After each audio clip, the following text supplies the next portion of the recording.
కాకి cinema repeat అయింది. కాకి సినిమాలో కార్తీ పోలీస్ ఆఫీసర్గా ఉంటారు. ఇక్కడ ఏదో ఒక చిన్న క్లూ దొరికితే ఎక్కడో వేరే రాష్ట్రానికి వెళ్ళి అక్కడ ఒక పెద్ద గ్యాంగ్ని పట్టుకుంటారు కదా, అలాంటిదే ఇప్పుడు అనంతపూర్లో ఒకటి రిపీట్ అయింది సీన్. ఎక్కడి నుంచి మొదలైంది అసలు ఈ కేసు అంటే, కట్టుకున్న భార్యని గన్తో బెదిరించాడు ఒక భర్త. పాయింట్ బ్లాంక్ రేంజ్లో గన్ పెట్టి చంపేస్తానంటూ వార్నింగ్ ఇచ్చాడు.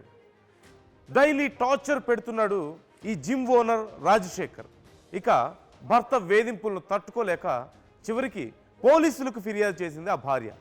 జిమ్లో కూడా గన్ పక్కనే పెట్టుకుని దందాలు చేస్తున్నాడంటూ సమాచారం తెలిసింది. ఇంట్లో బెడ్రూమ్లో కూడా గన్తో రాజశేఖర్ ఎప్పుడు బెడ్రూమ్లో కూడా గన్ని తనతో పాటే ఉంచుకుంటాడట. చివరికి ఆ భర్తను పోలీసులకు పట్టించింది భార్య. అనంతపురంలో మధ్యప్రదేశ్కి సంబంధించిన గన్స్ హల్చల్ చేస్తున్నాయి అని ఈ కంప్లైంట్ తర్వాత పోలీసులకు తెలిసింది.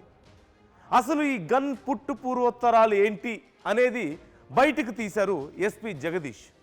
అయితే ఈ గన్ మధ్యప్రదేశ్లోని గ్వాలియర్కు చెందిన ఒక టీం అక్కడ తయారు చేసిందంటూ తెలిసింది.